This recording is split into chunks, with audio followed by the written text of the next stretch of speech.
Oke, Mimin langsung lanjut ceritanya. Selamat mendengarkan, dan hidupkan imajinasi para tetua. Cerita pun dimulai. Pemakaman Wang Xinlan tidak megah dan dilaksanakan menurut adat desa Liuhua. Di tengah tangisan keluarga Wang Zushi, tanah kuning membanjiri lubang yang dalam, menutupi segala sesuatu tentang Wang Xinlan. Sejak saat itu, tidak ada lagi Wang Xinlan di Pulau Mortal atau desa Liuhua.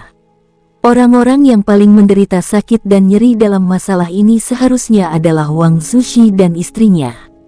Siksaan terburuk di sini adalah melihat yang muda mati sebelum yang tua. Mereka menduga Wang Xinlan akan berpendidikan tinggi dan terkenal di Pulau Mortal. Saya juga berharap Wang Xinlan akan melepaskan obsesinya dan memilih seorang suami yang akan memperlakukannya dengan baik. Namun semua ini menjadi masa lalu dengan dimakamkannya Wang Xinlan. Suara suona menyebar ke seluruh desa Liuhua, dan angin dingin bertiup, menyebabkan ledakan ratapan. Su Han berdiri di depan makam Wang Xinlan, merasa seolah ada sesuatu yang hilang dan ada sesuatu yang ditambahkan di hatinya. Masuk ke alam fana, Su Han mengulurkan tangannya dan dengan lembut membelai batu nisan Wang Xinlan. Nak, kamu tidak pernah memanggilku paman, dan kamu juga tidak ingin memanggilku seperti itu. Aku datang ke dunia fana hanya untuk merasakan suka dan duka hidup, tapi aku tak tahu apakah benar atau salah menggunakan hidupmu untuk mengizinkanku memasuki dunia fana. Keheningan menyelimuti seluruh tempat, tak seorang pun datang menjawab pertanyaannya. Apakah kamu akan membenciku? Aku pernah menyelamatkan Changqi, aku bisa saja menyelamatkanmu, tapi aku tidak melakukannya. Jika kamu memiliki kehidupan setelah kematian, jika kamu bisa bertemu denganku, maka apakah kamu masih bersedia menjadi muridku? Manusia tunduk pada hidup dan mati, dan waktu tidak mengenal ampun. Warga desa Liuhua masih menjalani kehidupan mereka sendiri dan berjuang untuk mencari nafkah. Namun, dalam keluarga Wang Zushi, 3 kata Wang Xinlan telah menjadi tabu. Wang Changqi dan Wang Changgui bekerja lebih keras lagi. Mereka berangkat pagi-pagi dan pulang malam, membawa banyak barang dari gunung belakang setiap hari. Tetapi tidak peduli berapa banyak barang yang mereka bawa kembali, tidak peduli seberapa berharganya barang itu, tidak seorang pun merasa bahagia. Tahun demi tahun, segala sesuatu akan berubah seiring berjalannya waktu. Waktu dapat meredakan segalanya, termasuk kesedihan. Pangu Xingzi dan yang lainnya masih belum keluar dari gua. Kalau tidak, mereka pasti akan membuat keributan besar. Tampaknya pula karena keterkejutan akibat jurus terakhir Pangu Xingzi, para pendeta yang kerap datang menangkap manusia itu tidak muncul lagi. 5 tahun kemudian, Wang Lin dan Wang Hui tumbuh dewasa. Wang Hui mulai belajar budaya dengan Su Han, sementara Wang Lin, di bawah bimbingan Wang Changqi dan Wang Changgui, mulai mencoba berburu di pegunungan belakang. Su Han sering melihat bayangan Wang Xinlan pada Wang Hui. Tapi dia bukan Wang Xinlan, dan tidak ada seorang pun yang bisa menggantikan Wang Xinlan. Penampilan Su Han berangsur-angsur menjadi tua karena dimakan waktu, dan dia tidak lagi semuda sebelumnya. Tidak ada lagi jejak kultivasi darinya. Pada saat ini, dia hanyalah seorang manusia biasa. Pada tahun ke-6 setelah kematian Wang Xinlan, Li Mingfang sangat sedih hingga akhirnya menyerah. Hanya Su Han dan yang lainnya yang tahu bahwa Li Mingfang akan menangis setiap malam. Dia hanya memiliki 1 anak perempuan, dan dia juga anak yang paling perhatian. Hatinya sangat hancur, tak terlukiskan kata-kata, dan tak seorang pun dapat memahami siksaan seperti itu.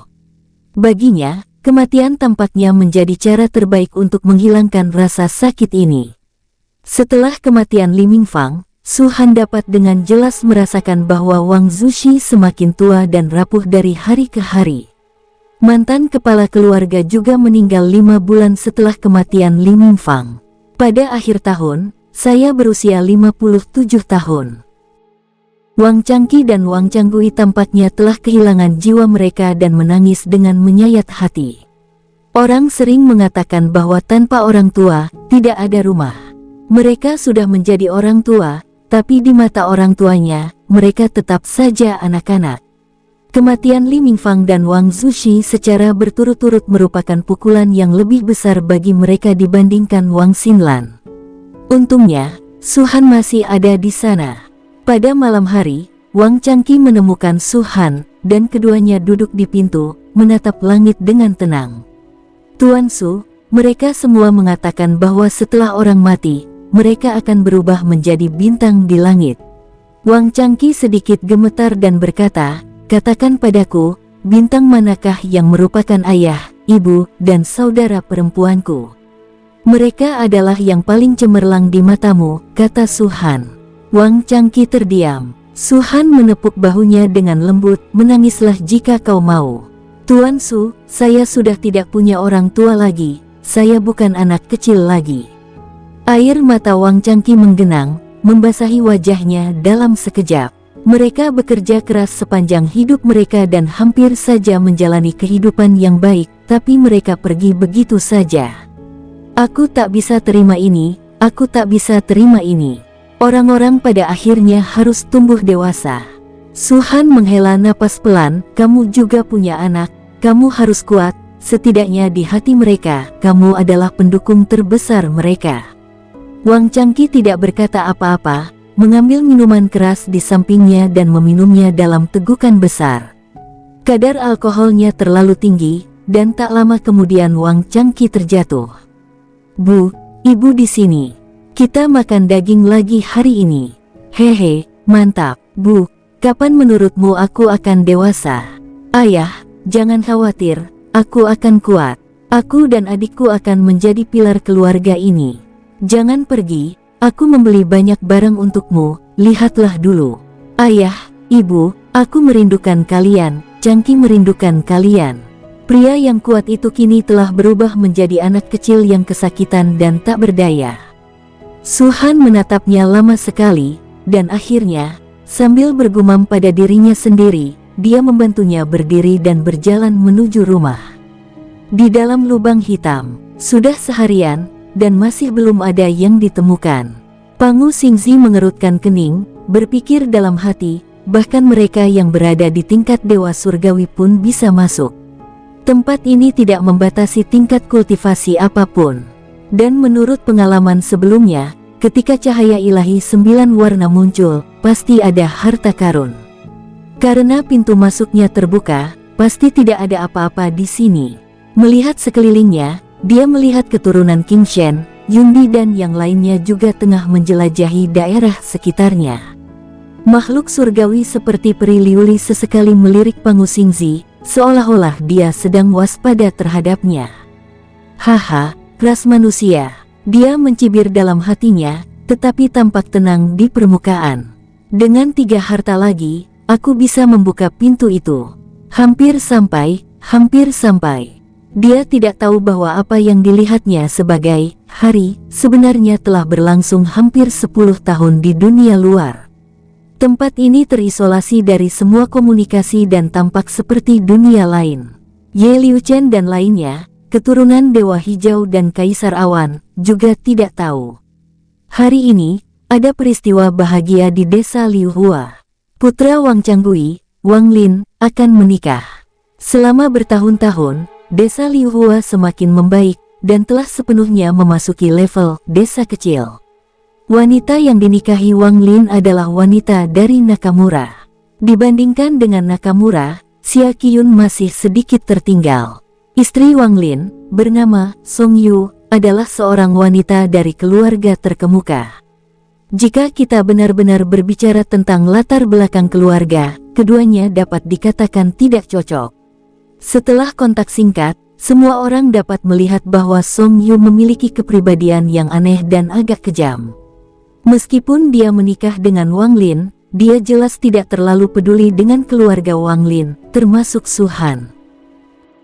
Orang-orang di desa Liuhua tampak gembira di permukaan, tetapi mereka semua diam-diam membicarakan menantu perempuan barunya.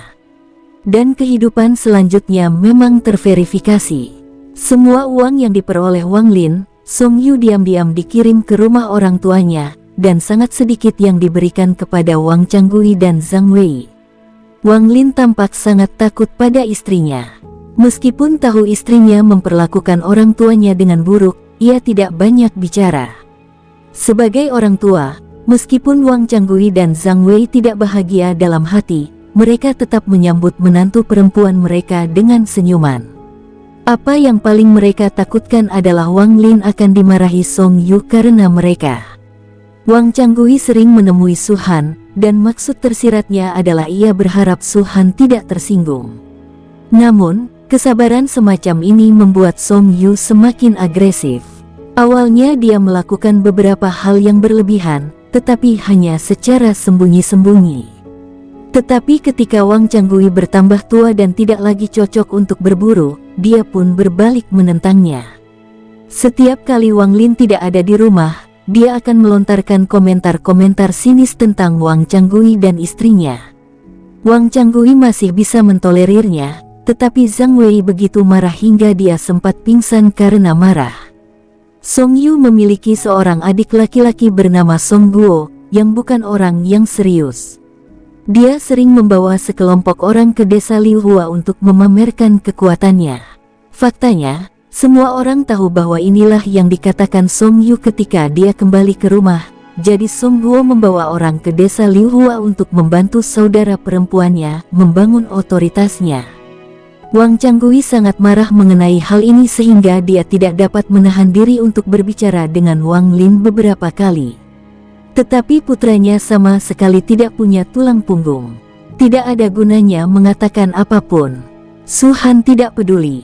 Ia telah melihat terlalu banyak pasang surut di dunia, dan hidup tidak selalu mulus. Mungkin karena bertahun-tahun diganggu dan kemarahan di hatinya, atau mungkin karena penyakit yang dideritanya saat berburu di pegunungan, tetapi Wang Changgui akhirnya tidak dapat bertahan pada usia 70 dan terbaring di tempat tidur. Pada saat ini, Wang Lin dan Song Yu keduanya berusia hampir 50 tahun.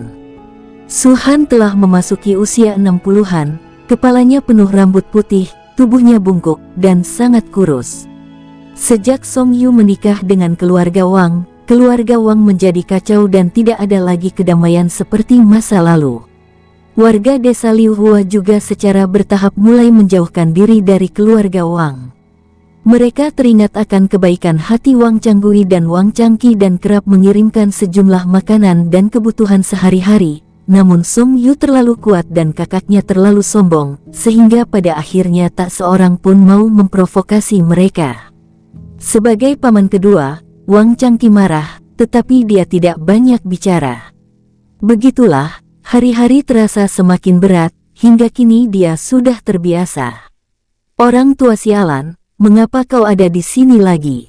Di malam hari, suara arogan Song Yu terdengar di halaman.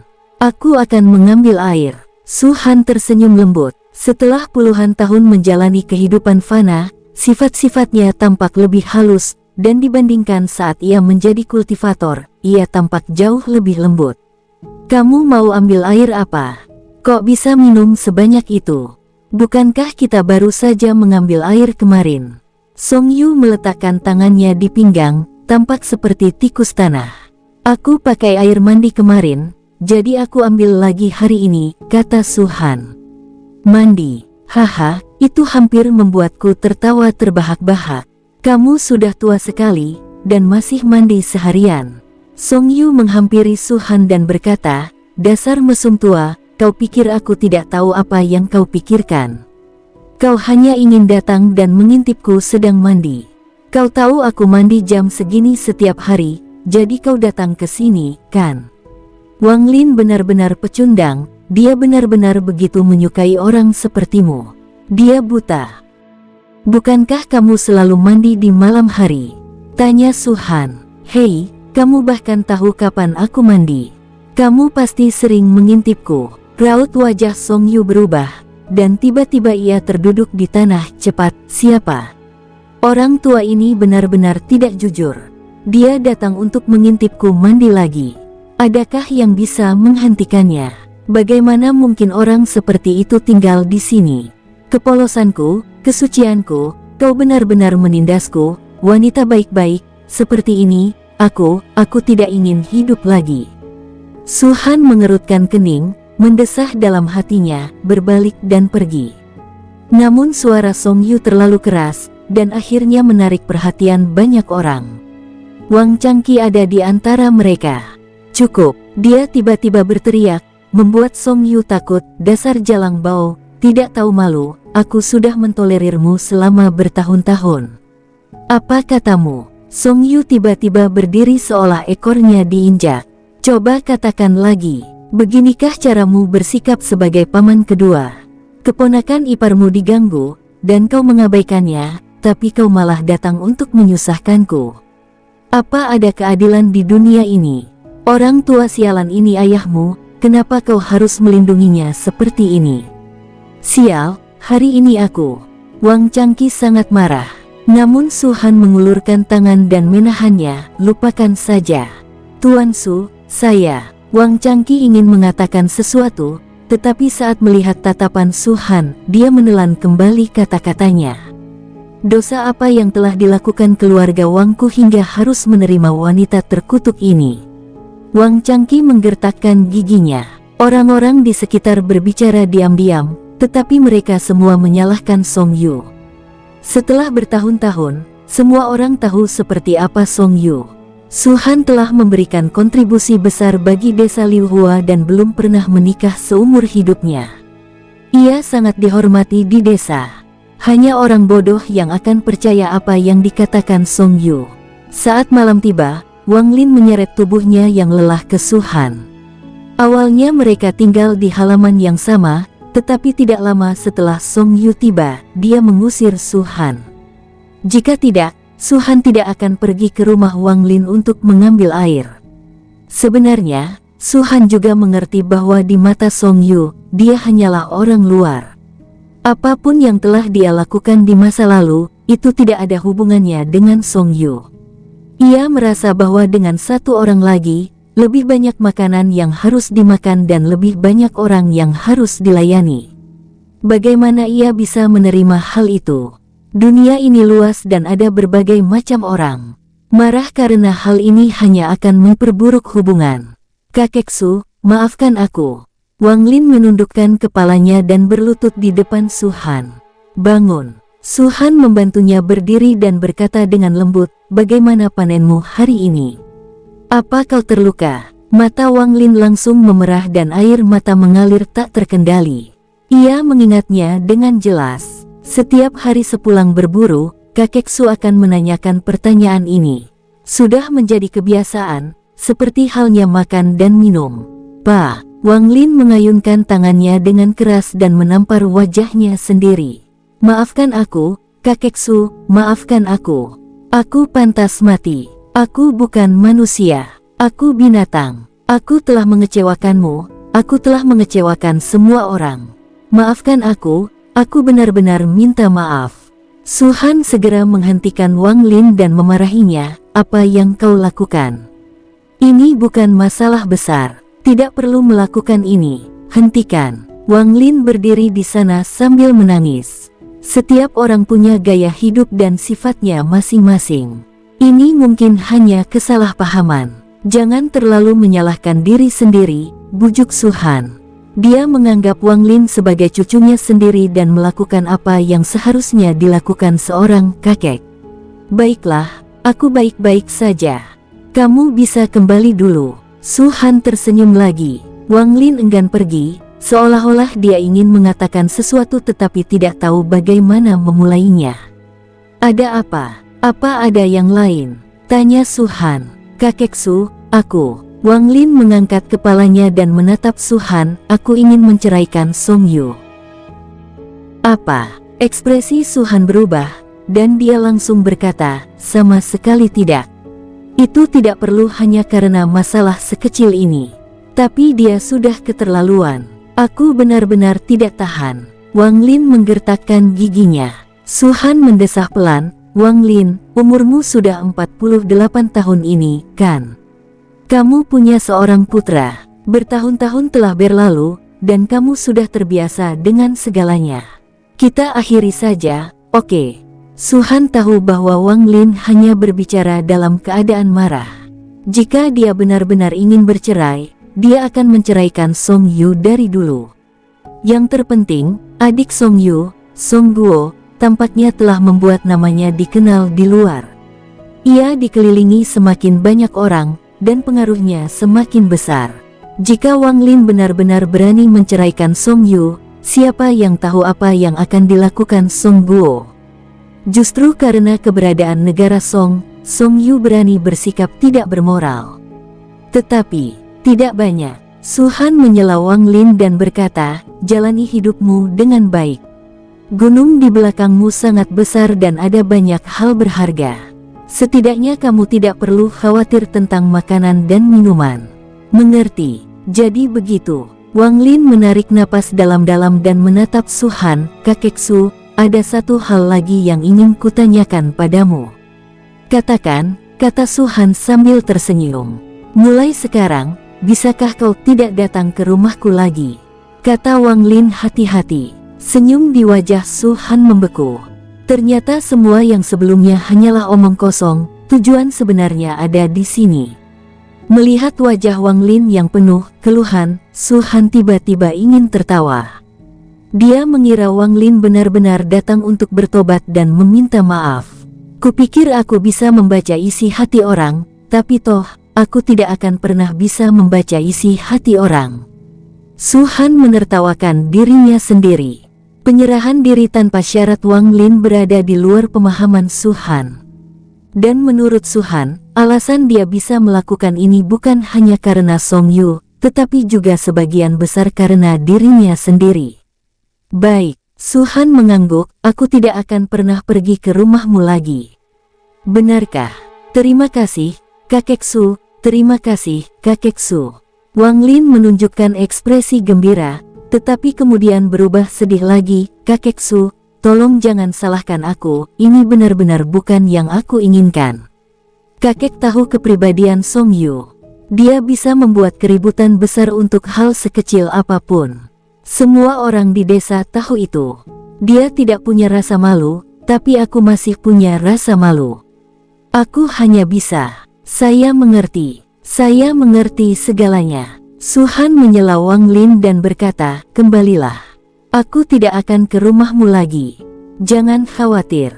Kalau begitu aku pergi dulu. Wang Lin perlahan meninggalkan ruangan, dan ketika dia berbalik, senyum kemenangan muncul di wajahnya. Su Han duduk di sana, memperhatikan kepergiannya, lalu berbisik pelan, segera. Sejak malam itu, Su Han benar-benar tidak pernah menginjakkan kaki di rumah Wang Lin lagi. Setelah Wang Changqi mengetahui hal ini, ia sangat marah. Jika Su Han tidak berusaha sekuat tenaga membujuknya, ia pasti sudah pergi ke Wang Lin untuk berdebat. Menurutnya, Wang Lin tidak tahu berterima kasih. Jika bukan karena Su Han, bagaimana hidup Wang Lin bisa begitu mudah? Dia memiliki seorang putra dan seorang cucu, dan merupakan berkat yang luar biasa bahwa dia dapat menafkahi dirinya sendiri. Putri Wang Changqi, Wang Hui, telah menikah dengan penduduk desa kecil dan memiliki anak sendiri. Dia sering kembali untuk menemui Su Han dan orang tuanya. Dia juga memiliki pemahaman umum tentang urusan Song Yu. Dia merasa tidak puas dan mendesah dalam hatinya, tetapi dia tidak bisa berbuat apa-apa. Baru pada suatu hari 3 tahun kemudian ketika Wang Changqi tiba-tiba muntah darah dan meninggal, Wang Changqi benar-benar terjangkit penyakit itu. Dia tahu bahwa kakak laki-lakinya sedang marah besar. Dia berlari ke pintu rumah Wang Lin, menunjuk ke arah rumah itu dan mengumpat sekeras yang dia bisa, hampir melampiaskan semua kebencian yang telah dia pendam selama bertahun-tahun. Wang Lin tidak muncul. Song Yu tidak yakin dan berdebat dengan Wang Changqi, tetapi dimarahi hingga wajahnya memerah dan lehernya menjadi tebal. Malam itu, kabar buruk lainnya datang. Zhang Wei sangat berduka atas kematian Wang Changqi hingga dia gantung diri. Wang Lin akhirnya muncul dan menatap kosong ke arah orang tuanya yang telah memejamkan mata, bertanya-tanya apa yang sedang mereka pikirkan. Setengah bulan setelah Wang Changqi dan Zhang Wei dimakamkan, keluarga Song tiba. Dia membawa orang untuk memecahkan jendela rumah Wang Changqi, menghancurkan halaman, dan juga menyerang Wang Changqi. Song Yu mengikutinya dari belakang, dan tampaknya merasa belum bisa melampiaskan amarahnya. Maka dia meminta Song Guo membawa orang menemui Su Han dan hampir menghancurkan rumahnya. Dari awal hingga akhir, Su Han hanya menonton dengan tenang, tanpa mengucapkan sepatah kata pun. Wang Changqi terbaring di tempat tidur selama setengah bulan dan akhirnya mampu bangun dari tempat tidur, tetapi dia terjatuh lagi karena kecerobohannya. Sejak saat itu, sama seperti Wang Changqi, dia terbaring di tempat tidur. 2 tahun kemudian, Wang Hui datang ke pintu rumah Su Han sambil menangis dan berteriak, kakek Su, tolong keluar cepat." Sejak Wang Changqi terbaring di tempat tidur, Wang Hui telah merawatnya di rumah. Suaminya adalah pria yang bijaksana dan berbakti, jadi dia selalu menemaninya sampai sekarang. Gerak, pintu terbuka dan Su Han keluar. Pada suatu malam musim dingin, angin dingin menusuk dan menderu-deru di mana-mana. "Ada apa?" tanya Su Han. Ayahku sedang sekarat." Wang Hui menangis terseduh-seduh. Su Han sedikit gemetar, dan sosok tua bungkuk itu tampak semakin membungkuk. Sejak tiba di desa Liuhua, orang pertama yang ditemui Su Han adalah Wang Changqi. Seiring berjalannya waktu, Wang Xinlan, Wang Zushi dan istrinya, serta Wang Changqi dan istrinya, meninggal dunia satu demi satu. Sekarang, apakah akhirnya giliran Wang Changqi? Tanpa sempat mengenakan pakaiannya, Su Han mengikuti Wang Hui dan berlari menuju rumah Wang Changqi. "Saat kami tiba, sudah ada cukup banyak orang yang berdiri di sini. Wang Lin dan Song Yu tidak hadir. Selain ibu, suami, dan anak-anak Wang Hui, sebagian besar yang hadir adalah para lansia dari desa Liuhua.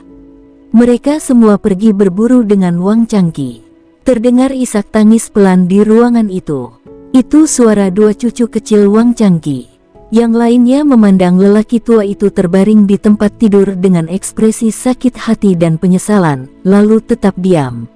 Sejak generasi Wang Zushi, kecuali Wang Lin, seluruh keluarga Wang adalah orang-orang yang sederhana dan baik hati, dan mereka memiliki hubungan baik dengan semua orang di desa Liuhua. Ketika Wang Changqi dan Wang Changqi masih muda, mereka biasa berburu di gunung belakang. Apapun yang mereka dapatkan, mereka akan berbagi sebagian dengan penduduk desa.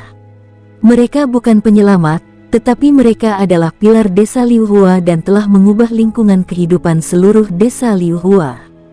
Kini, pemuda yang tadinya begitu tegap itu terbaring di tempat tidur dengan napas yang lemah dan hampir tidak dapat membuka matanya. Gerak, pintu terbuka dan angin dingin bertiup masuk. Su Han dan Wang Hui muncul di depan semua orang. Tuan Su, Anda di sini." Kebanyakan orang berbicara kepada Su Han, dan Su Han mengangguk sedikit. Lalu tatapannya beralih ke Wang Changqi.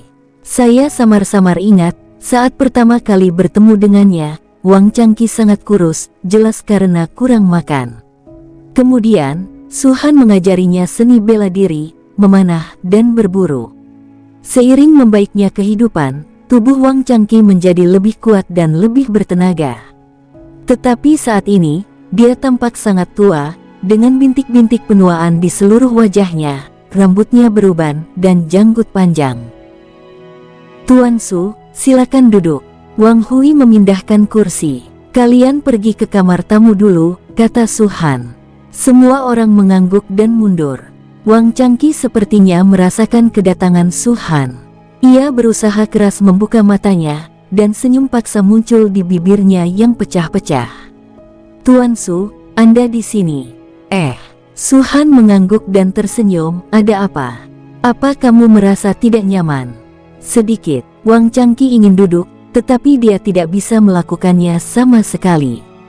Su Han menopangnya, setengah berbaring dan setengah duduk. "Sudah begitu banyak tahun berlalu, dan aku benar-benar menjadi tua." Wang Changqi tampak berada di ambang kematian, tidak selemah yang digambarkan Wang Hui. Ia menatap ke depan dengan tenang dan berkata perlahan, "Dulu aku pikir aku takkan pernah tua. Aku akan selalu berburu di pegunungan, membantu desa Liuhua menjadi desa berukuran sedang, atau bahkan desa besar. Hampir sampai. Su Han meraih tangannya. Kulitnya agak kering dan pecah-pecah, terasa tidak enak saat disentuh, dan tidak lagi semulus saat masih muda. Tuan Su, keluarga Wang saya sungguh-sungguh menyesal atas apa yang terjadi pada Wang Lin dan istrinya. Wang Changqi dipenuhi rasa bersalah, kalian telah membawa kami ke titik ini, tetapi akhirnya seperti ini. Sayang sekali aku tidak bisa bangun dari tempat tidur lagi, kalau tidak, aku pasti akan batuk-batuk. Jangan banyak bicara, aku baik-baik saja, jangan khawatir, kata Su Han. Wang Changqi menatap Su Han sejenak, lalu tiba-tiba tersenyum, ya, orang baik hati sepertimu punya karakter sendiri, jadi bagaimana mungkin kau begitu jahat pada wanita jalang itu? Ketika aku berbaring di tempat tidur, terkadang aku memikirkannya dan merasa bahwa hidup ini benar-benar seperti mimpi. Dulu, para dewa sering muncul dan menculik beberapa orang dari desa, tapi setelah kau datang, hal seperti itu tak pernah terjadi lagi. Tidak hanya itu, di bawah kepemimpinan Anda, saya, Wang Changqi, benar-benar telah menjadi pemimpin desa. Rasa bangga dan pencapaian itu, wow, sulit diungkapkan dengan kata-kata. Aku sudah tua dan kesehatanku menurun. Aku takut aku akan mati sebelum kau. Satu-satunya kekhawatiranku adalah apa yang akan terjadi padamu setelah aku tiada. Apa Song Yu sialan itu akan menindasmu lagi? Wang Lin terlalu lemah dan tidak kompeten. Dia bahkan tidak berani kentut di depan Song Yu. Kalau dia benar-benar datang untuk menyusahkanmu, siapa yang akan mendukungmu? Ekspresi kekhawatiran mendalam muncul di wajahnya, dan Wang Changqi marah dan penuh kebencian. Jangan khawatirkan aku baik-baik saja. Kalau kau benar-benar takut Song Yu akan mempersulitku, hiduplah dengan baik. Kalau tidak, aku tidak akan punya siapa-siapa lagi untuk diandalkan, Su Han menghibur. Wang Zushi dan istrinya, serta saudara-saudara Wang Changqi adalah yang paling dekat dengan Su Han. Selain itu, Wang Lin dan Wang Hui keduanya berasal dari generasi ketiga dan tidak dekat dengan Su Han. Tak perlu dikatakan, Wang Lin juga khawatir. Wang Hui telah menikah terlalu dini, dan setelah Wang Changqi meninggal, ia akan meninggalkan desa Liu Hua dan mustahil baginya untuk terus merawat Su Han di sini. Inilah hal-hal yang dikhawatirkan Wang Changqi. Tubuhku, aku sendiri yang mengetahuinya. Wang Changqi tiba-tiba terbatuk-batuk hebat. Ia menutup mulutnya dengan sapu tangan. Ketika ia membukanya, genangan darah yang hampir hitam muncul di sapu tangan itu. Orang-orang seharusnya tidak serakah terhadap dunia ini. Wang Changqi menarik napas dalam-dalam dan berusaha semaksimal mungkin mengatur napasnya. Dia tiba-tiba menatap Su Han, Tuan Su, sebelum Xinlan meninggal, dia memanggil saya ke rumah. Tahukah Anda apa yang dia katakan kepada saya? Aku tahu. Su Han mengangguk. Dia tidak menguping, tetapi dia bisa menebak. Anda pantas menjadi Tuan Su. Izinkan saya bertanya lagi. Ketika saya jatuh dari tebing, Anda menyelamatkan hidup saya. Jika saya meminta Anda menyelamatkan saya lagi sekarang, apakah Anda akan melakukannya lagi? Tanya Wang Changqi. Su Han tertegun sejenak. Dia ragu sejenak, tetapi akhirnya mengangguk dan berkata, "Ya." Wang Changqi tersenyum puas. Ia meraih tangan Su Han dan mendesah, "Sudah cukup. Aku sudah hidup selama 75 tahun. Sungguh cukup." Su Han terdiam. "Tuan Su, saya punya sesuatu di laci sebelah sana. Ini untuk Anda. Setelah saya menutup mata, Anda boleh mengambilnya, tapi jangan dibuka dulu. Bukalah saat Anda hendak meninggalkan desa Liu Hua," kata Wang Changqi lagi. Su Han tersenyum dan mengulurkan tangan untuk menyentuh kepala Wang Changqi. Si kecil waktu itu benar-benar belajar meninggalkan barang-barang untukku. Keduanya sangat tua, dan pemandangannya tampak sedikit salah, tetapi kesedihan dan sakit hati menyebar lebih tak terlihat. "Kamu sudah merawatku sepanjang hidupku, sekarang saatnya aku merawatmu." Wang Changqi perlahan menutup matanya dan napasnya berangsur-angsur melemah. "Baiklah. Aku agak lelah. Aku ingin istirahat sebentar. Tuan Su, jangan pergi." Tetaplah di sini dan lindungi aku, lindungi aku." Suara itu perlahan menghilang hingga akhirnya sunyi senyap. Su-han memandang Wang Changqi yang setengah berbaring di sana dengan mata tertutup, tampak sangat tenang. "Pergi." Su-han meraih tangannya, menggenggamnya sedikit erat. Kemenangan masa muda, kebanggaan atas pencapaian di usia parubaya, dan kesedihan serta penyesalan di usia tua. Kehidupan Wang Changqi memang tidak mudah. Setelah waktu yang lama, Su-han berdiri dan membuka laci yang disebutkan Wang Changqi sebelumnya. Di dalamnya terdapat sebuah amplop baru dengan tulisan, "Untuk Tuan Su secara pribadi." Su-han mengambil amplop itu dan setelah ragu sejenak, ia tidak langsung membukanya. Sebagai gantinya, ia menyelipkannya sementara ke dalam pakaiannya sesuai instruksi Wang Changqi. Hanya tinggal satu langkah lagi untuk menjadi manusia biasa. Tidak akan terlambat untuk membukanya saat kau hendak meninggalkan desa Liu Hua. Kematian Wang Changqi tampaknya mengisolasi Su-han sepenuhnya dari desa Liu Hua, dan bahkan dari segala hal di dunia fana. Sejak ia menjadi manusia hingga sekarang, semua orang terdekatnya telah tiada. Setelah pemakaman Wang Changqi, Wang Hui meninggalkan sejumlah perak untuk Su-han, dan kembali ke desanya bersama anak, ibu, dan suaminya. Kecuali jika terjadi sesuatu yang tidak terduga, dia tidak akan sering kembali di masa mendatang. Dan kehidupan Su-han harus terus berlanjut. Warga desa Liu Hua kerap membawakannya makanan dan minuman untuk memastikan ia menjalani hidup tanpa rasa khawatir. Namun, perasaan ini seperti seorang duda tua yang kehilangan semua anaknya. Selezat apapun makanan atau minumannya, ia tak lagi bisa merasakan hal yang sama seperti sebelumnya. Sejak hari itu, Su-han tinggal di dalam rumah dan tinggal di rumahnya sendiri. Apa yang dikhawatirkan Wang Changqi sebelum kematiannya akhirnya terjadi. Atas hasutan Song Yu, Song Guo membawa beberapa orang, mendobrak pintu rumah Su-han, dan mengacak-acak semua yang ada di rumahnya. Semua uang diambil oleh keluarga Song. Bahkan surat di dada Su-han pun dirampasnya. Jika Su-han tidak mati-matian berusaha merebutnya, surat itu akan dirobek-robek oleh keluarga Song. Itu cuma surat robek, bukan barang berharga. Apa kau pikir aku menginginkannya? Bah, Song Guo meludah di kaki Su-han, lalu pergi bersama anak buahnya dengan angkuh.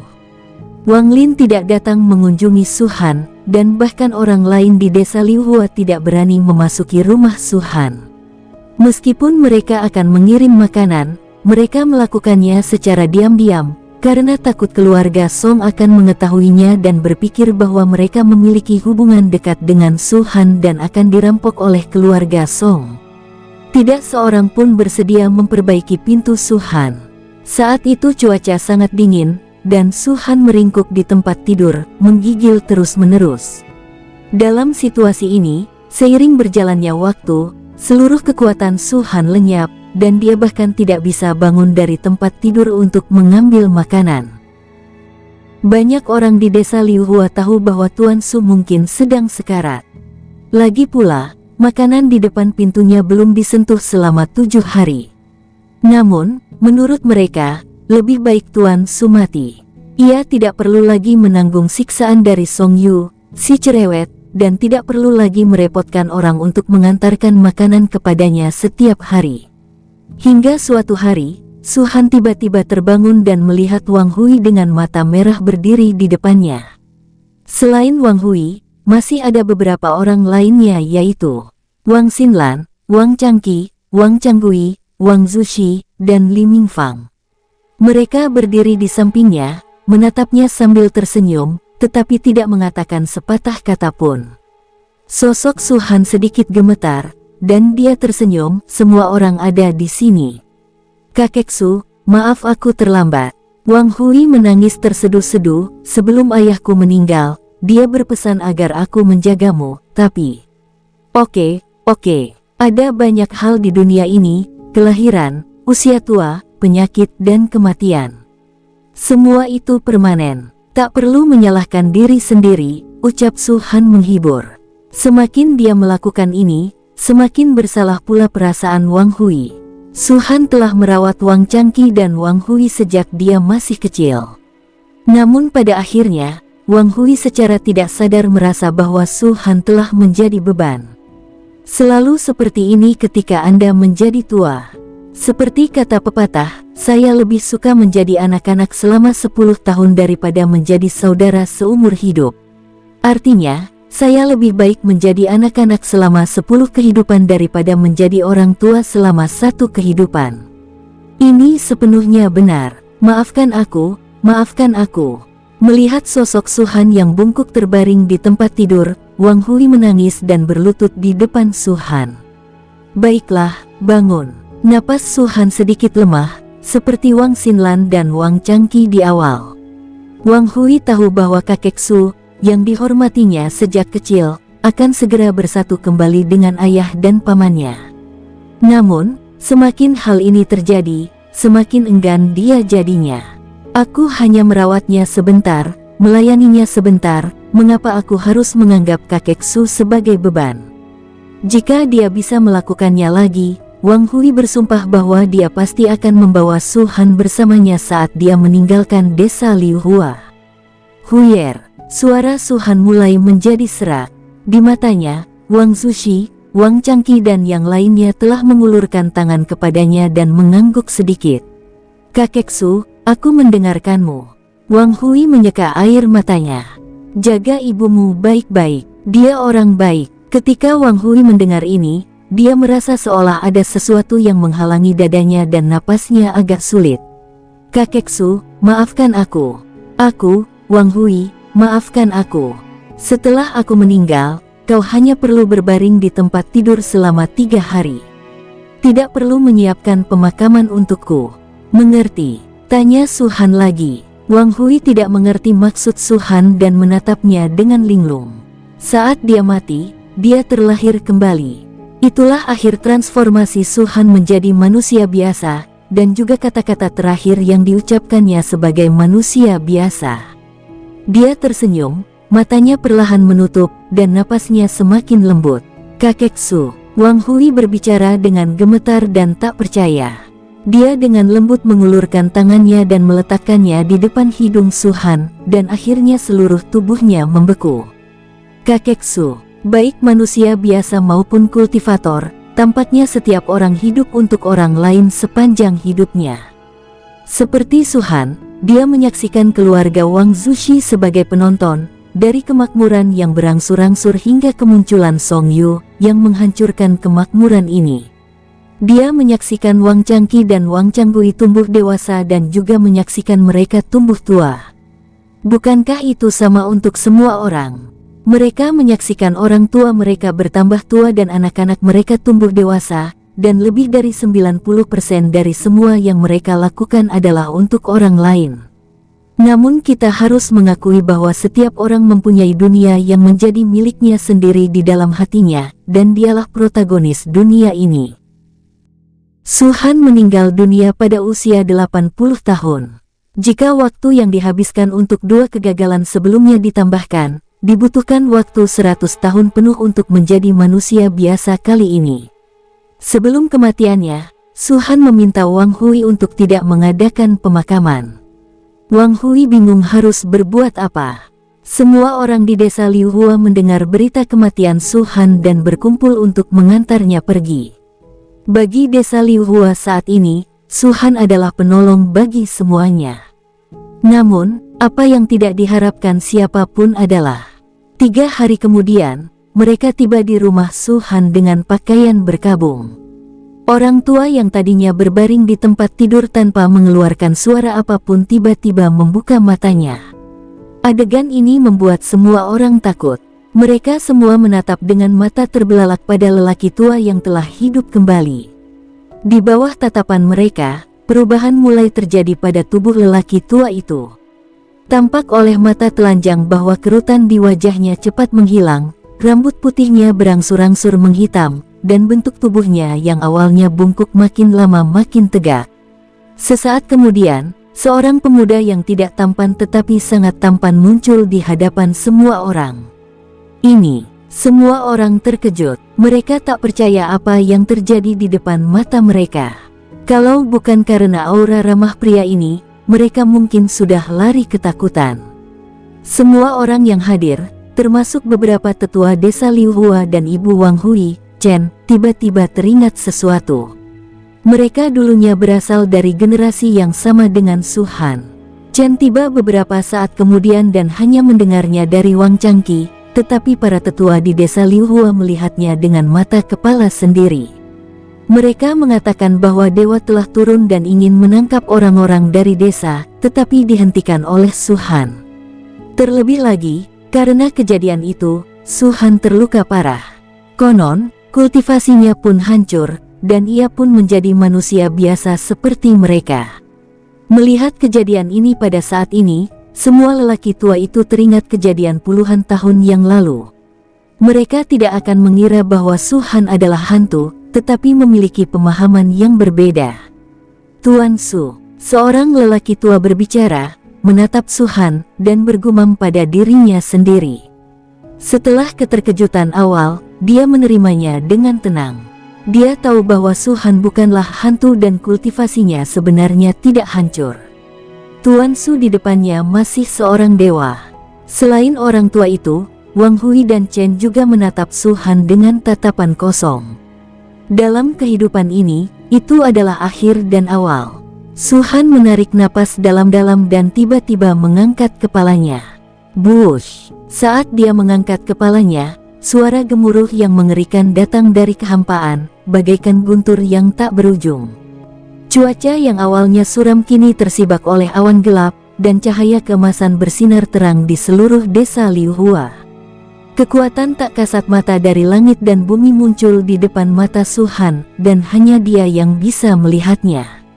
Mulai hari ini, aku resmi melampaui dunia biasa.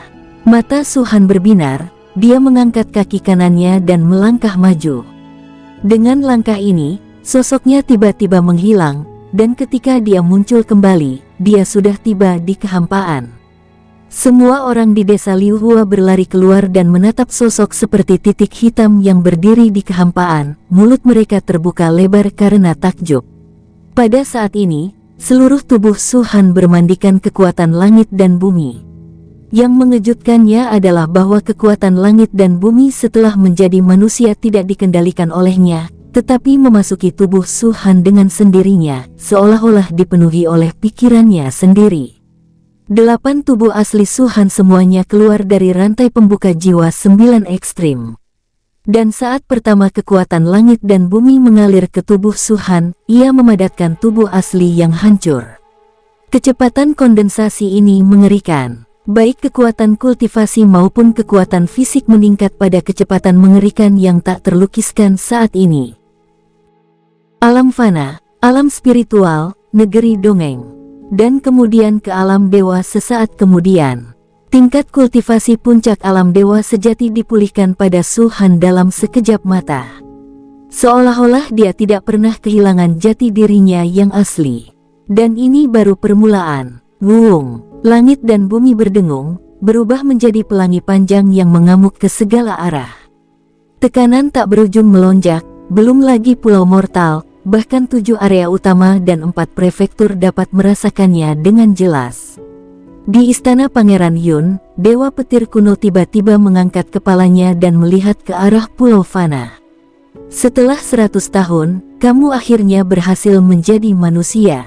Orang itu tetaplah orang itu. Di ruangan tempat Shen Tianli berada, dia memegang sebuah buku di tangannya, dan membacanya dengan saksama, yang isinya tidak diketahui. Saat tekanan itu datang, dia juga mengangkat kepalanya dan mengirim pesan kepada Dewa Petir kuno. Tuan Dong, ini, ya, itu dia. Tetapi bukankah kultivasinya hancur? Apakah dia benar-benar terlihat sebodoh itu? Inilah kekuatan langit dan bumi. Hanya ketika kekuatan langit dan bumi yang dahsyat itu muncul, barulah ia bisa diusir. Mungkinkah dia berhasil menjadi manusia?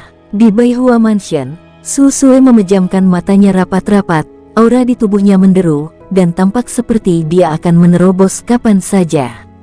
Sebuah suara mencapai telinganya, Su Baliu, terobosan lain. Mendengar hal ini, Su Sue segera menyerah pada terobosannya. membuka matanya, dan berkata dalam transmisi suara, "Guru, di alam apa dia berada? Aku tidak tahu saat ini, tetapi jika itu bisa memobilisasi kekuatan langit dan bumi, itu pasti mengejutkan," kata suara itu. Meskipun Susue berusaha keras menahan senyumnya, senyum indah masih muncul di sudut mulutnya. Ayah sudah mencapai alam dewa sejati. Ratusan tahun telah berlalu, dan belum ada tanda-tanda keberadaannya. Jika dia berhasil menembus alam dewa sejati sekarang, dia pasti sudah mencapai alam roh ilahi, kan? Memanggil kekuatan langit dan bumi, itu jelas bukan meminjam roh. Hanya dengan berhasil berubah menjadi manusia fana, hal itu bisa dilakukan. Ayah, dia tetap ayahku. Di prefektur Daming, prefektur Jingan, dan 7 wilayah utama. Pada saat ini, banyak sekali orang-orang kuat yang sedang menyapu pikiran mereka, seolah-olah mencoba menemukan arah dari mana kekuatan langit dan bumi berasal. Pada akhirnya, pikiran spiritual mereka semua tetap berada di Pulau Fana. Transformasi menjadi manusia telah berhasil, anak ini menantang surga. Kekuatan dari langit dan bumi seperti ini tidak akan mudah dibangkitkan. Pastilah pelangi yang panjangnya ribuan mil, yang menguasai masa lalu dan masa kini. Subaliu benar-benar layak menyaingi keturunan 9 dewa besar. 100 tahun kemudian, bidang bintang superior akan menyusun ulang 4 bintang besar dan 9 keturunan para dewa. Bisakah dia dimasukkan ke dalamnya dan menyingkirkan satu di akhir? Sejak zaman dahulu, tidak ada seorang pun yang mampu melakukan hal ini. Keturunan King Shen mungkin akan mengincar anak ini. Beralih ke pulau mortal, di atas kehampaan. Ketika 9 tubuh asli Suhan kembali lengkap, kekuatan fisik dan kekuatan kultivasinya terus meningkat, dan itu juga memicu kekuatan kultivasi dan kekuatan sihirnya, yang juga meningkat drastis. Kekuatan langit dan bumi merupakan kekuatan terkuat di seluruh galaksi dan juga sumber daya terkuat. Ia bersifat menyeluruh, dan tidak peduli tingkat kultivasi mana yang dijalani seseorang, ia dapat diubah menjadi kekuatan pendorong untuk mengembangkan kultivasi tersebut.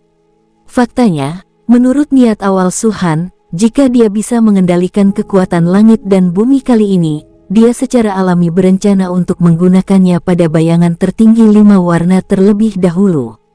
Namun kali ini, kekuatan langit dan bumi diaktifkan secara otonom dan tidak dapat diputuskan oleh Suhan, jadi dia hanya bisa menerimanya tanpa daya. Bush! Aura menakjubkan tiba-tiba terpancar dari Suhan. Kekuatan fisik dan kekuatan kultivasinya menerobos pada saat yang sama pada saat ini. Melampaui sepenuhnya alam dewa sejati dan mencapai keilahian. Jika benar-benar ada dewa di dunia ini, maka Suhan saat ini adalah dewa yang sebenarnya. Alam dewa semu, alam dewa virtual, dan alam dewa sejati sebelumnya hanyalah persiapan untuk alam di bawah para dewa. Perbedaan antara keduanya bukan hanya kekuatan, tetapi juga level. Saat dia menerobos alam dewa, kepercayaan diri Suhan juga meroket. Kekuatan dahsyat memenuhi setiap bagian tubuhnya, dan dia benar-benar yakin bahwa dia bisa menghancurkan siapapun dengan tingkat kultivasi di bawah alam Xuanshen. Bahkan jika mereka adalah keturunan dari 4 bintang besar dan 9 dewa besar, selama kultivasi mereka di bawah alam Xuanshen, selama mereka tidak menggunakan kekuatan eksternal, tidak peduli berapa banyak cara yang mereka miliki, Suhan dapat menyapu mereka. Sebab, jika kita benar-benar berbicara tentang cara, tidak ada seorang pun yang bisa menjadi lawan Suhan. Akan tetapi, bahkan kekuatan kultivasi dan kekuatan fisik Suhan telah menembus alam dewa. Meskipun keterampilan sihirnya meningkat pesat, dia semakin mendekati level dewa sihir. Bahkan kekuatan kultivasi pun bergejolak bak ombak. Setelah benturan terus-menerus, pada akhirnya akan setara dengan kekuatan kultivasi dan kekuatan fisik. Namun kekuatan langit dan bumi belum habis. Transformasi menjadi manusia fana ini memakan waktu 100 tahun. Ketika berhasil, kekuatan langit dan bumi begitu dahsyat hingga membentuk pelangi panjang. Suhan dapat dengan jelas merasakan bahwa kekuatan langit dan bumi yang tersisa cukup untuk memungkinkannya menerobos ke alam lain.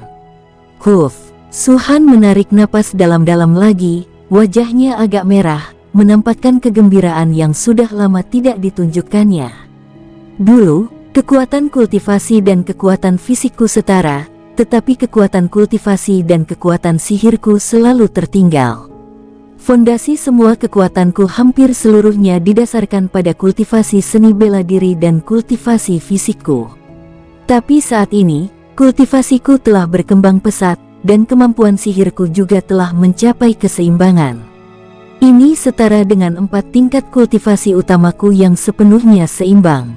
Inilah yang benar-benar membuat Su-han bersemangat.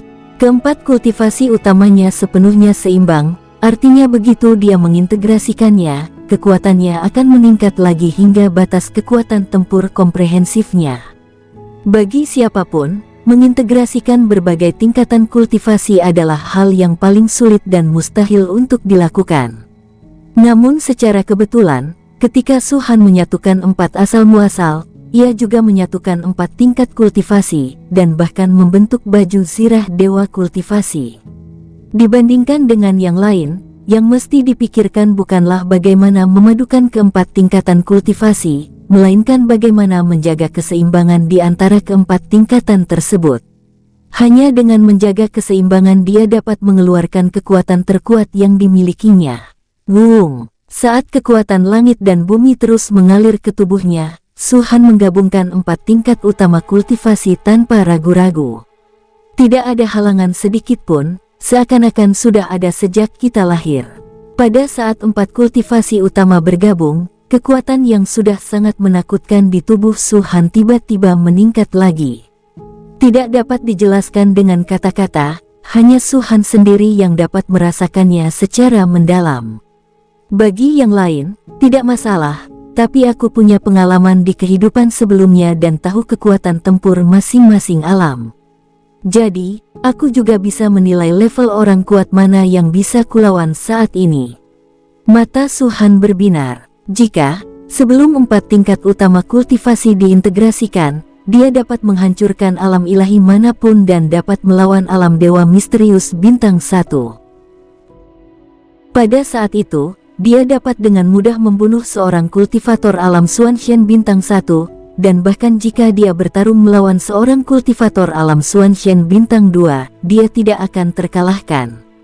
Adapun mengenai pengembangan Divine Armor, begitu dilepaskan, kekuatan pertahanan yang mengerikan itu mustahil untuk melukainya bahkan di alam dewa misterius bintang 5. Hanya mereka yang berada di alam Xuanxian bintang 6 yang memenuhi syarat untuk menyakitinya. Kalau ada yang mau membunuhnya, tak ada seorang pun yang bisa melakukannya, kecuali mereka yang berada di puncak alam Xuanxian atau di atasnya. Bahkan jika 4 keturunan bintang besar dan 9 keturunan dewa mengerahkan segenap kemampuan mereka, bisakah mereka memiliki kekuatan tempur alam dewa mendalam bintang 6? Su-han menunjukkan senyum sinis di sudut mulutnya. Tentu saja itu tidak mungkin. Sejauh pengetahuannya, bintang Pangu terkuat saat ini hanya berada di alam ilahi bintang 7. Dengan menggunakan alam dewa bintang 7, dia dapat melepaskan kekuatan tempur alam dewa mendalam bintang 6. Angan-angan, Su-han tidak sombong, tetapi dia yakin bahwa di seluruh galaksi Bima Sakti, kecuali dia, sama sekali tidak ada seorang pun yang dapat menggunakan kekuatan tempur alam dewa misterius bintang 6 dengan alam ilahi bintang 7.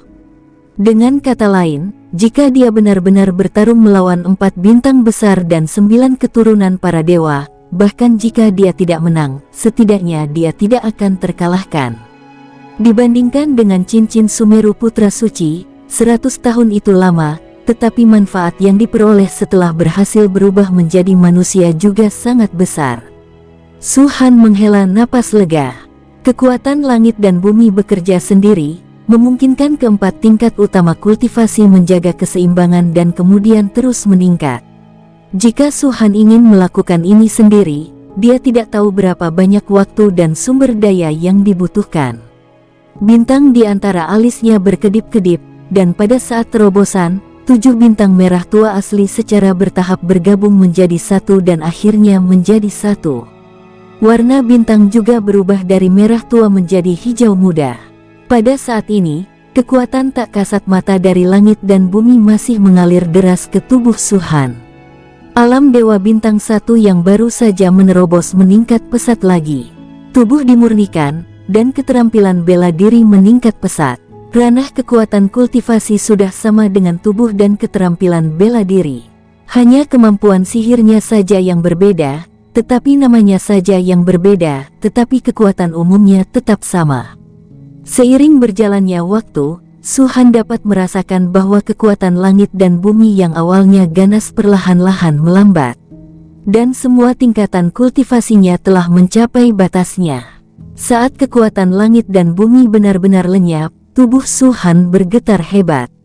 Buush! Raungan yang bahkan lebih mengerikan dari sebelumnya datang dari tubuh Su-han. Tubuhnya bahkan membengkak hebat pada saat itu. Namun tak lama kemudian, ia pun menghilang dengan cepat. Awalnya ada bintang hijau muda di antara alisnya, tetapi saat ini, bintang itu berubah menjadi 2. Dan dari segi warna, warnanya sedikit lebih gelap. Alam ilahi bintang 2. Mata Su-han berkedip tajam. Dengan basis kultivasiku saat ini, 4 tingkat kultivasi utama sudah seimbang. Jika aku menggunakan zirah ilahiku, tidak akan banyak orang di bawah alam dewa surgawi yang bisa melukaiku. Semua penglihatan aneh itu lenyap, dan awan gelap kembali berkumpul. Langit tampak akan turun salju lebat. Su-han berdiri dalam kehampaan, merenung cukup lama, lalu akhirnya menundukkan kepalanya dan melihat ke suatu tempat di Pulau Fana. Letaknya tidak jauh dari desa Liuhua. Di hadapannya, ada segerombolan orang mengepung beberapa pemuda sambil memukul dan menendang mereka. Keluarga Song. Su-han memasang ekspresi kosong di wajahnya. Dengan lambaian tangannya, puluhan orang muncul di hadapannya. Dia muncul di udara dalam sekejap, dan Song Guo dan yang lainnya ketakutan setengah mati. Dewa, Dewa, tolong ampuni aku, Dewa, tolong ampuni aku. Aku tidak ingin mati. Su-han mengabaikan mereka dan perlahan-lahan tenggelam. Ia berhenti ketika semua orang di desa Liuhua dapat melihat semuanya dengan jelas. Kakak, suara Song Yu terdengar dari bawah. Wang Lin berdiri di samping Song Yu dengan ekspresi rumit. Mereka semua tahu bahwa lelaki tua yang telah diganggu berkali-kali oleh Song Yu kini telah berubah menjadi dewa. Seorang kultivator tidak bisa menyerang manusia biasa, tapi aku sudah berhasil bertransformasi menjadi manusia biasa, jadi tidak masalah jika aku sudah menyentuh batasnya. Di samping itu, Su-han memandang Song Guo dan yang lainnya, mereka yang kubunuh semuanya sampah. Saat kata-kata itu terucap, puluhan orang kehilangan dukungan kekuatan lunak dan jatuh ke tanah dari udara. Dor, dor, dor. Terdengar suara-suara teredam. Jatuh dari ketinggian setidaknya 100 meter di udara, tidak akan ada kemungkinan untuk bertahan hidup bagi manusia manapun. Puluhan mayat berjatuhan tepat di depan warga desa Liuhua. Banyak orang mundur agak jauh, takut darah di tanah akan memercik ke sepatu mereka. Su-han tidak terlalu memperhatikan Song Guo, tetapi kematian Song Guo adalah yang paling menyedihkan. Dengan wajahnya membentur tanah terlebih dahulu, dan wajahnya hampir tidak dapat dikenali. Song Yu menatap pemandangan itu dengan tatapan kosong, dan sebuah emosi muncul di hatinya yang tidak tahu bagaimana cara menjelaskannya. Takut. Dibandingkan dengan rasa takut, menurutku rasa terkejut lebih umum terjadi. Dia pernah mendengar Wang Lin berbicara tentang Su-han dan awalnya merasa khawatir, tetapi kemudian, ketika dia mengetahui bahwa Su-han ternyata bukan lagi seorang kultivator, dia mulai memukuli dan memarahinya tanpa henti. Dia tidak pernah bermimpi bahwa dia telah menyinggung dewa tertinggi secara tak kasat mata, dan pelanggaran itu telah berlangsung selama bertahun-tahun. Dialah yang paling tahu makhluk macam apa dewa itu. Berbicara tentang kekejaman, dalam kesan manusia fana ini, mungkin tidak ada yang lebih kejam daripada para dewa. Boom! Song Yu tiba-tiba berlutut di tanah dan bersujud kepada Su-han. Tuan Su, saya salah. Saya tidak tahu Anda adalah dewa. Saya benar-benar salah. Mohon maafkan saya kali ini karena saya seorang wanita. Dia saat ini benar-benar berbeda dari penampilannya yang mendominasi dan agresif sebelumnya. Orang-orang di sekitar menyaksikan kejadian ini, dan tidak jelas apakah mereka terkejut atau terdiam. Su-han tidak menoleh dan berkata dengan tenang, "Song Yu tidak berbakti dan tidak baik hati, dengan hati yang jahat. Seharusnya aku membunuhmu, tetapi karena kau menantu Wang Changgui, aku bisa mengampuni nyawamu, tetapi aku akan mengambil salah satu lenganmu untuk menebus dosamu selama bertahun-tahun ini." Mendengar ini, wajah Song Yu berubah drastis. Namun, sebelum dia sempat berkata apa-apa, Wang Lin di sampingnya berkata, "Tuan Su, jangan lakukan itu. Dia sudah sangat tua dan tidak punya banyak waktu lagi untuk hidup. Jika Anda benar-benar memegang lengannya, maka dia akan kelak." Sebelum dia bisa selesai berbicara, lengan kiri Song Yu terputus. Darah berceceran dan mendarat di wajah Wang Lin. Rasa terbakar itu membuatnya tiba-tiba berhenti bicara. Su-han tidak memiliki hubungan keluarga dengan Wang Lin. Kalaupun ada, itu sudah habis semua karena kemanjaannya pada Song Yu selama bertahun-tahun. Selain keluarga Wang Zushi yang beranggotakan 5 orang, tidak ada orang lain yang memenuhi syarat untuk membela Su-han. Song Yu menjerit keras, menutupi luka yang berdarah, dan pingsan karena kesakitan. Dalam diam, Su-han mendatangi Wang Hui dan istri Wang Changqi, Chen. Keduanya bermata merah. Meskipun mereka tahu bahwa Su-han adalah dewa, mereka tidak lagi menunjukkan rasa takut. Hati mereka dipenuhi penyesalan yang mendalam. Su-han menatap mereka berdua, tetapi pada akhirnya dia tidak mengatakan sepatah kata pun. Setelah kematian Wang Changqi, Wang Hui merasa dirinya sebagai beban. Ibunya, Chen, mengikuti Wang Hui dan tidak pernah menyebut Su-han. Jelas bahwa ia memiliki pemikiran yang sama dengan Wang Hui. Tidaklah berlebihan jika dikatakan bahwa mereka tidak tahu berterima kasih. Namun, meskipun mereka meninggalkan Su-han, mereka tidak melakukan apa yang dilakukan Song Yu. Terlebih lagi, mereka bergegas kembali sebelum Su-han meninggal, yang menunjukkan bahwa mereka masih memiliki hati nurani. Tapi itu saja. Hal ini berlaku bagi para kultivator dan manusia biasa. Su-han menarik napas dalam-dalam, seolah bergumam pada dirinya sendiri, tetapi juga seolah berbicara kepada Wang Hui dan yang lainnya. Masalah ini sudah berakhir. Dunia manusia biasa tidak layak untuk ditinggali. Saat kata-kata itu diucapkan, sosok Su-han yang kurus namun tegak perlahan menghilang. Boom! Wang Hui tiba-tiba berlutut di tanah, menangis sekeras-kerasnya. "Tuan Su, aku tidak menuruti keinginan ayahku. Aku memperlakukanmu seperti beban dan meninggalkanmu di sini tanpa peduli. Seandainya aku bisa membawamu pergi, kau tidak akan berakhir seperti ini di usia tuamu. Aku, Wang Hui, merasa kasihan padamu, tapi bagaimanapun juga, dunia ini berharga." Sosok Su-han yang menghilang berhenti sejenak. Kata-kata halus dengan makna yang mendalam. Wang Hui khawatir dia akan melakukan sesuatu yang tidak semestinya karena kehilangannya, jadi dia berusaha sekuat tenaga untuk menebus kesalahannya. Dia telah mengecewakan Su-han sekali, dan dia tidak bisa mengecewakannya untuk kedua kalinya. "Ayo kembali." Su-han menatap Wang Hui dan putrinya, "Anggap saja aku tidak pernah ke sini. Seharusnya aku tidak datang." Begitu dia selesai berbicara, sosok Su-han benar-benar lenyap dari tatapan mata Wang Hui. Pada saat yang sama, lubang hitam di kehampaan yang jauh dari Pulau Mortal tiba-tiba tertutup. Swoosh, swoosh, swoosh. Banyak sosok bergegas keluar dari lubang hitam. Bahkan Peri Liuli dan yang lainnya di alam dewa surgawi tampak sedikit malu saat ini. Bajingan! Keturunan King Shen menggertakkan giginya. Ye Liu Chen, keturunan Kaisar Awan, juga memasang ekspresi muram. "Kami mencari selama beberapa hari di dalamnya, tetapi tidak menemukan apapun kecuali kegelapan. Kami bahkan hampir terjebak di dalamnya. Di mana harta karun itu?" Gumam keturunan Putuo dalam hati. Hanya Pangu Xingzi yang tetap tenang dan berkata, "Harta karun terbesar di surga dan bumi adalah milik mereka yang berbudi luhur." Jika kita belum menemukannya, itu karena kita kurang berbudi luhur. Kau tak perlu khawatir. Hanya karena kalian tidak bermoral, bukan berarti kami juga tidak bermoral. Keturunan Dewa Hijau mendengus dingin.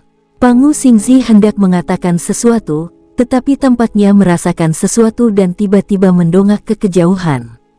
Hal yang sama berlaku untuk orang lain. Namun terjadi sedikit getaran di kehampaan, lalu sesosok berpakaian putih muncul.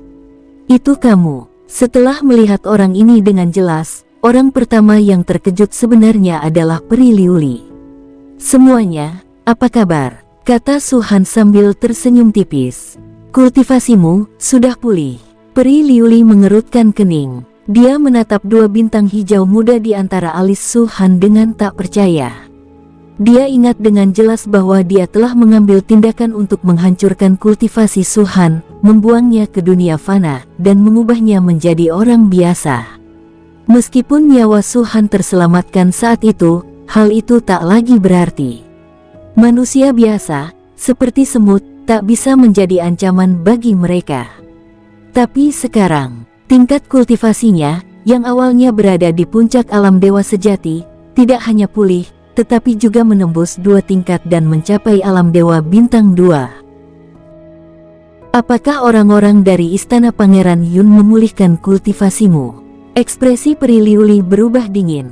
Bukan hanya itu, apa mereka juga membantumu, yang memungkinkanmu menembus alam roh ilahi? Kamu terlalu memikirkannya. Suhan berkata dengan tenang, setelah 100 tahun bertransformasi menjadi manusia, aku akhirnya berhasil dan untungnya mencapai alam dewa. Transformasi. Peri Liuli tak percaya, kentut kau. Mengingat kedudukan dan statusnya, dia seharusnya tidak mengucapkan kata-kata kotor seperti itu, tetapi dia tidak bisa menahannya. Melihat ke masa lalu dan masa kini, mengingat situasi di medan bintang di atas, berapa banyak orang yang dapat berhasil berubah menjadi manusia.